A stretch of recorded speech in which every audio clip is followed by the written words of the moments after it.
Teachers in the nation's third largest school district have voted now to authorize the first strike in 25 years if their unions and the city can't reach a deal on the contract for them to go back to school this summer.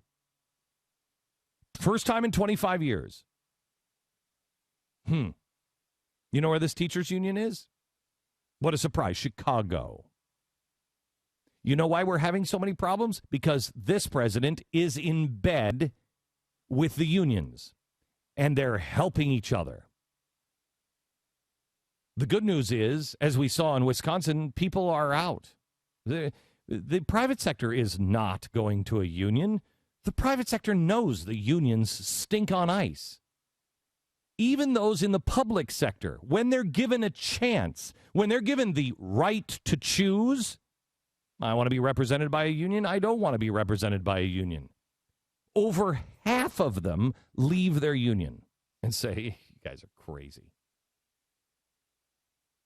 All of the money that we've wasted, all of the net worth that we've lost, and we still throw money at the same things in the same way over and over and over again. The definition of insanity. From 1965 to 2009, the federal government spent $2 trillion on education. And yet, it's not enough. What do we have to show for it? Today, my book comes out called Cowards. This is broke. This is an inconvenient truth. We put this out about every 18 months, or an inconvenient book. Keep confusing my work of fact with Al Gore's work of fiction. It has 50 pages of footnotes in it, and we cover a lot, and we're going to show you some of the stuff today that we cover. One of those things that we cover is education. How we are failing our kids with education. And actually, I can't say that we're failing our kids. We're only failing 2/3 of our kids. That's it. Right now, only 33% of fourth graders, 32% of eighth graders, 38% of high school seniors read at their grade level or above. I just saw I'm reading this book called Island of Vice, and it's about Manhattan, turn of the century, last century, and they give the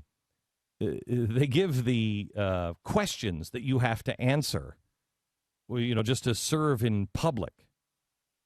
It's crazy. It's crazy. Most people wouldn't even know. They have no clue.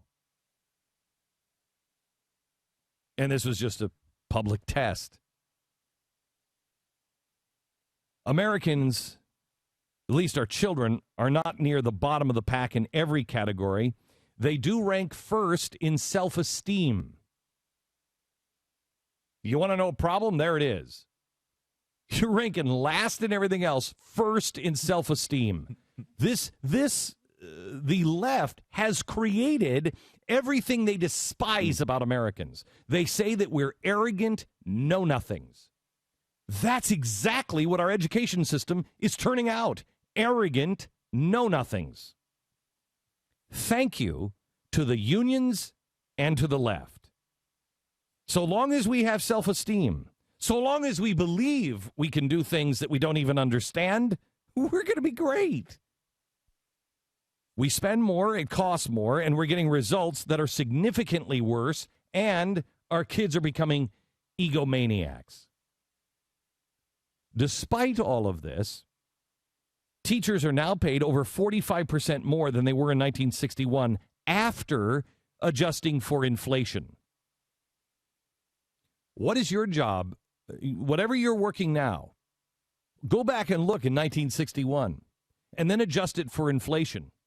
If your industry had that kind of track record, do you think after inflation you'd get almost a 50% raise? Now, no one's accusing them of making too much money. But somebody's making an awful lot of money. Who is it? The teachers' unions. As I point out in Cowards, If I were to say the teachers' unions didn't care about kids, that'd be pretty controversial, right? Tons of teachers do care. I'm tired of you bashing all teachers. Tons of teachers do care. Mm-hmm. Mm-hmm. How about the unions? How about the structure itself? Do they care? Are kids their number one priority? Like everything that we do, I don't want you to trust me. I don't want you to take it at my word. I want you to look at the footnotes. I want you to see it in their own words.